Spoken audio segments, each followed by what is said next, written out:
Hi. Hello, good afternoon. This is Coach Arnel. Uh, Ipapakita ko sa inyo kung paano ko i-replant ito. No? Isang uri din to ng isang magandang halaman. Lumalaki yung kanyang mga dahon ng sobrang laki talaga. Ayun, yung nandoon. Niya lang hindi siya, mas maganda siya, balance lang yung pagpapalaki nyo nito, yung medyo may araw ng konti, hindi naman maaraw na maaraw kasi nasusunog siya sa sobrang init. Mga ka-plan, alam ko meron din kayong ganito. Ito, dalawa to ang gusto kong mangyari dito, pagsamahin ko sila tas palakihin ko muna ng mabuti. Ito, panurin nyo paano ko siya itanim, ha? Sige, dito lang tayo, ha, habang nagsasay ako. Kayo po ay nandito sa aking channel. Pag wala akong turo ng badminton, ito yung ginagawa ko. Siya yung nakakapaglibang sa akin. Siguro pinakamaganda nito, iwalay ko na kasi ang ganda ang ganda siyang pag-iwalayin, no? Kung may sobra akong lupa, siya, madaling masira yung mga pasong na sa kalsada.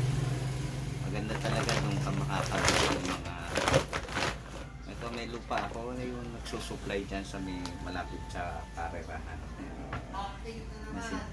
Minsan nandito siya, nakakaipon siya ng mga doon, lupa na merong waste ng kabayo. Yan. Ayan, medyo maganda na, di ba? Ayan, medyo gumaganda pa lang. Aayusin ko pa siya. Iingat ko na kaya ito. Magtira lang akong konti. Baka mamaya may paglagyan ako niyan dyan.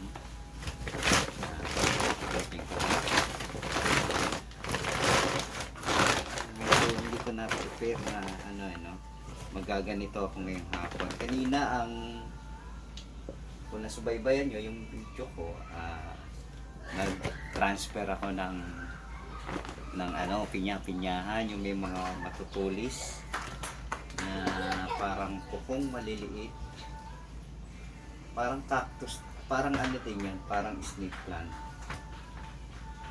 Mabuti daw yun sa harap ng bahay. Ayan, makita nyo na yan, medyo tapos na, didiligan ko na lang yan maya-maya. Gusto ko sana dito tumayo itong ganito pero iipit ko na lang yan. Tapos yung maliliit, gaganyan ko. Siya, mabilis siyang dumami, no? Actually, hindi ko akalain na tutubo siya dun sa isang paso na napasama siya dun. Anyway, nakaisa na tayo. Ayan. Tapos na.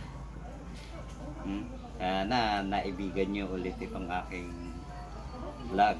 Isasama ko to doon sa aking YouTube channel, isa na lang. Pagpasensya nyo na, magkasama na yung plant saka yung badminton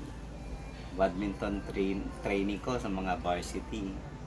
Kung kayo magtanong lang po kayo sa akin. Ito naman ay libangan ko na rin kasi mabuti na yung may alam ka sa nature, and at the same time nakakatulong ka sa kalikasan. Ayan, dito ko naman ita-transfer yung isa, mga kaplan, ha? Dito sa isa na to. Meron pa tayo isa rito. Ayan.